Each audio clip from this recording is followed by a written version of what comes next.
एखादं स्वप्न पूर्ण करायला मोठ्या गाड्या बंगल्यांची गरजच नसते. गरज असते ती फक्त हिमतीची, धडपडीची आणि लोकांच्या चेहऱ्यावर हसू फुलवणाऱ्या ताकदीची. पंजाबच्या अमृतसरमधून एका मुलाने जन्म घेतला.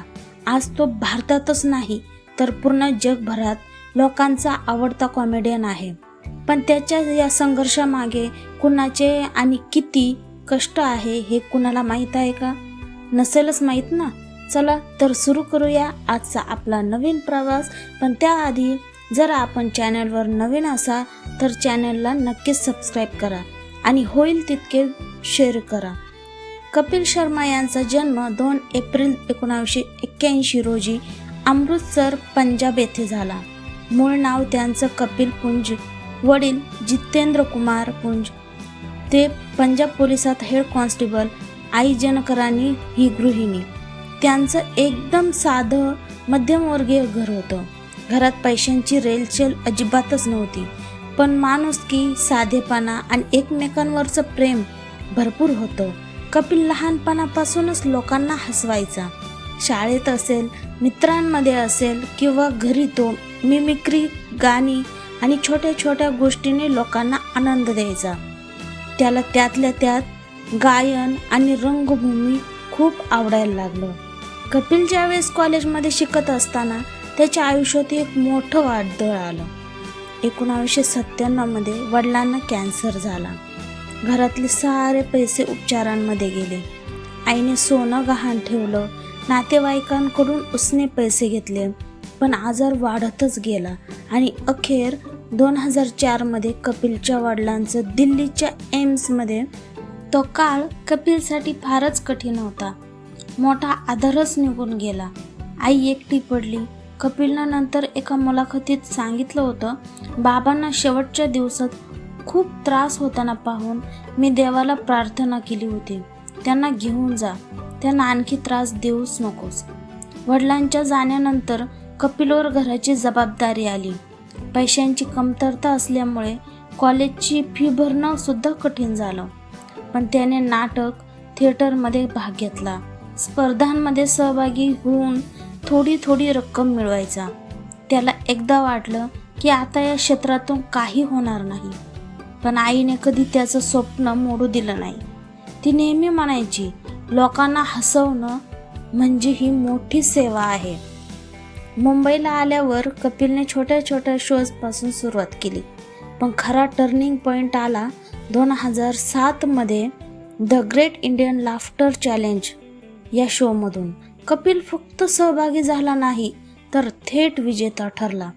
लाखो प्रेक्षकांनी पहिल्यांदा हा तरुण पाहिला, ज्याच्या विनोदात साधेपणा होता आणि प्रत्येक घराशी जोडलेला भाव होता. या विजयाने त्याचं आयुष्यच बदललं. त्यानंतर बहिणीचं लग्न. कपिलने मिळालेल्या बक्षिसाच्या पैशातून बहिणीचं लग्न धुमधडाक्यात केलं. गरीब परिस्थितीतला मुलगा आपल्यामुळे बहिणीचं लग्न आनंदाने करू शकला. ही त्याच्या आयुष्यातली पहिली खरी कमाई होती. 2013 कपिलने स्वतःचा शो सुरू केला, कॉमेडी नाईट्स विथ कपिल. हा शो पहिल्याच आठवड्यात लोकप्रिय झाला. दादाजी, आजीपासून ते मुलांपर्यंत सगळेच कपिलचे चाहते झाले. त्याची टायमिंग, कुटुंबाशी जोडलेलं जुळस आणि प्रत्येक कलाकाराचं उत्कृष्ट सादरीकरण यामुळे शोने TRPचे विक्रमच मोडले. त्याच्यासोबत यशासोबत काही वेळा उतारही आले. 2017 ते 2018 त्याच्या आयुष्यात वाद, गैरसमज, आरोग्याच्या समस्या आल्या. शो बंद झाला. कपिल स्वतः म्हणतो, मी डिप्रेशनमध्ये गेलो होतो. आयुष्य संपल्यासारखं वाटत होतं. पण पुन्हा एकदा आईचं त्या पाठीशी उभी राहिली. त्याने स्वतःला सावरलं, उपचार घेतले आणि नव्या जोमाने परत एकदा सुरुवात केली. 2016 सुरू झालेला द कपिल शर्मा शो आजही टीव्हीवर सर्वात लोकप्रिय कार्यक्रमांपैकी आहे. प्रत्येक आठवड्यात लाखो लोक त्याचं हसणं, त्याचे जोक्स आणि त्याचा साधेपणा एन्जॉय करतात. त्याच्या शोवर अमिताभ बच्चनपासून ते शाहरुख खानपर्यंत, सचिन तेंडुलकरपासून ते विराट कोहलीपर्यंत आणि अगदी पंतप्रधानपासून ते सर्वच मोदीपर्यंत सर्वच आले होते. कपिलने 12 डिसेंबर 2018 गिन्नी चत्र तिच्याशी विवाह केला. आज त्यांना 2 मुलं आहेत. तो म्हणतो, कुटुंबाशिवाय यशाला अर्थच नाहीये. आई आणि गिन्नी माझ्या आयुष्यातले खरे आधार आणि खरे हिरा आहेत. आज कपिल शर्मा फक्त कॉमेडियन नाहीये, तर एक तो स्वतःचा ब्रँड झालाय. करोडो रुपये कमावतो, पण तो अजूनही मध्यमवर्गीय माणूस म्हणून स्वतःकडे पाहतो. त्याची आई अजूनही प्रत्येक शोच्या पहिल्या रांगेत बसलेली असते आणि तेच त्याचं खरं यश आहे.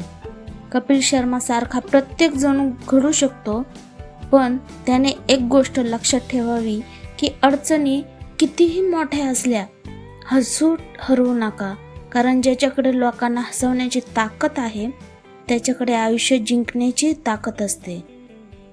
म्हणून लक्षात ठेवा, प्रयत्न करत राहा, विश्वास ठेवा, कारण विश्वासाने एक दिवस नक्की आपण म्हणू शकतो, यस होईल रे.